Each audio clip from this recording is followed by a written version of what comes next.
Šta ćemo uraditi sa matičnjaka? 5. i 6. dan, da li 5. i 6. dan, pokizat ćemo sve zatvorene matičnjake, a ostavit ćemo i one tek započete, a ostavit ćemo one matičnjake, najbolja 2, 3, 4 matičnjaka koja su pred zatvaranje, koji mi ocjenimo da su dobri. Vratimo opet poklopnu dacku, pogačaj dežurna. Šta će se desiti u ova dva plodišta? Pa desit će se da će, dok iziđe svo leglo, dok iziđe ovo svo leglo za 21 dan, do 24 dana, u tom periodu će i ova matica izići, spari se i negdje oko 25. i 26. dan će već nositi jaja, do 28. dana će nositi jaja. Znači imat ćemo ovdje uvedenu mladu maticu koju su pčele odabrale. Mi smo ostavili par matičnjaka, oni najbolji, ali one će da odaberu opet najbolju od tih matičnjaka. Prije nek što pronese matica, ovu ćemo zajednicu imati, pošto je fizički odvojena od plodišta. Ovaj zajednica faktički nema legla, sve su pčele na okvirima meda, polena i ovo nam je sad dobra šansa da tretiramo pčele bez legla. A najefikasnije sredstvo za tretiranje pčela bez legla je oksalna kiselina.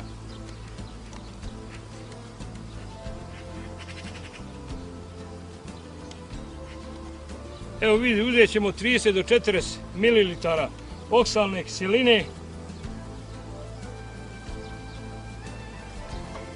i pošto su nam ova dva medišta bez legla, odvojena su slijepom pregradom lesonitkom od ovoga, sva nam je varroa iz produktivne zajednice ovdje u ovom medištu i sva varroa iz pomoćne zajednice u zatvornom leglu koja je bila. Sad je sva varroa na pčeli i mi ćemo sad da tretiramo sa oksalnom kiselinom zato što nema legla, a i fizički je odvojena.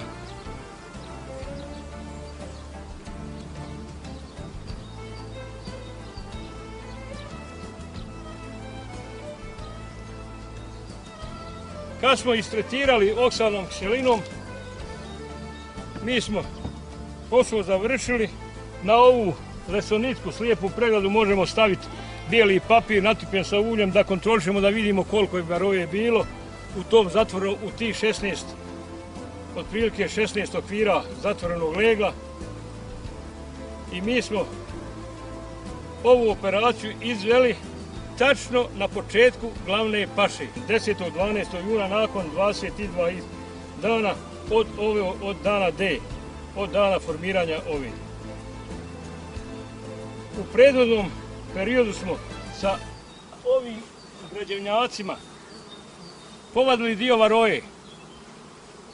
Prije ove operacije formiranja medara djelimično smo povadili dio varroe, ali ovdje smo je, što kaže naš narod, dokusurili, ubili na samom početku glavne paše.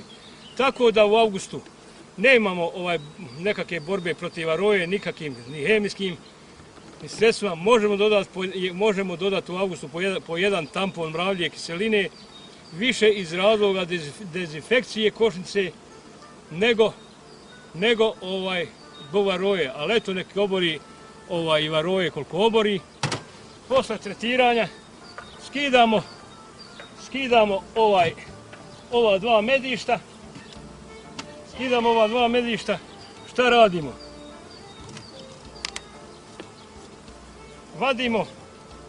Vadimo slijepu pregradu jer je to dani paše.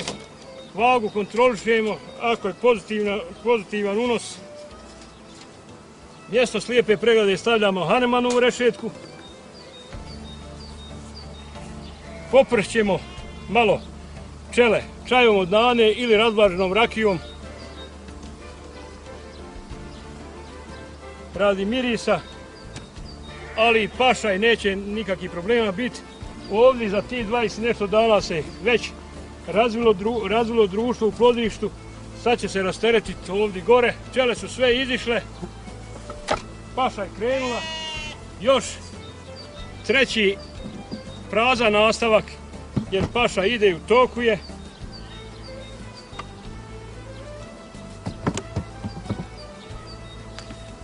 Ovo bi bila otprilike ta medara za iskorištavanje glavne paše. Šta smo dobili? Dole smo sad rasteretili kroz animalnu rešetku ovu zajednicu, dio će pčela prelaziti gore nositi med. Ovdje smo stavili prazan nastavak, evo sad su to 3 medišta potpuno prazna, bez legla, gdje pčele mogu da nose med. Ova 3 nastavka mogu dati otprilike od 45 do 60 kg meda, 15 do 20 kg meda, zavisi kako je puno. Ako u prirodi ima, stavit ćemo ovo treće medište, to ćemo da procijenimo. Ako nema, bit će nam dovoljno i ova 2. A ako baš nema u prirodi, bit će nam dovoljno samo jedan i ovaj drugi ćemo morati da skinemo. Pomoćna zajednica ostaje kako ostaje. Ovdje sad ima još jedna mogućnost. Leglo bude izlazilo 14. i 15. dan možemo uzeti okvir otvorenog legla, staviti ovdje u ovo medište, držati 8 dana, 9, otprilike 24. dan ćemo izvaditi ovaj okvir sa otvorenim različitim leglom, napraviti inkubator i tako možemo varovu pokupiti. Ali eto, efikasnije ćemo to uraditi sa oksalnom kiselinom zato što su pčele ovdje medišta bez legla. Evo još jedne mogućnosti poslije tretiranja medišta produktivnog društva bez legla u ljetnom periodu. Sklanjamo medište u stranu.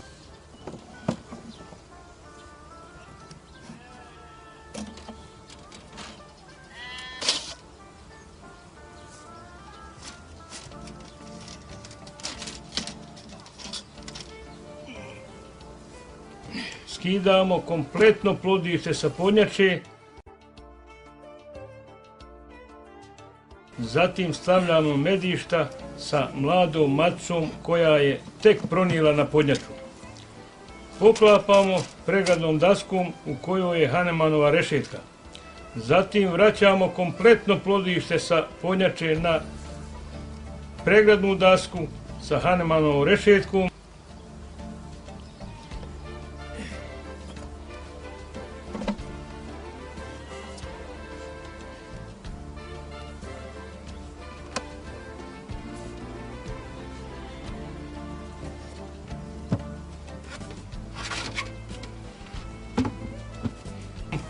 A predodo od ovog starog plodišta koje je bilo na podnjači uzimamo maticu i pravimo jedan manji roj ili nukleus koji dodajemo na pomoćnu zajednicu. Kada se izletnica vrati, taj roj malo i prihranimo jer je ostao bez izletnica.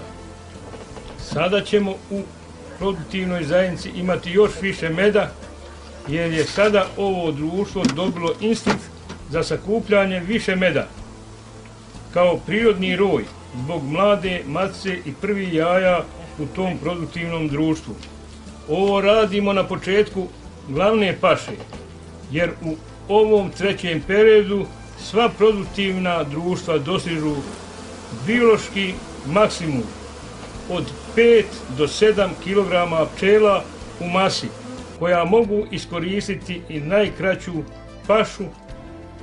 Poslije ovih radova na pčelinjaku slijedi praćenje glavne paše sve do oduzimanja viška meda u toku paše i na kraju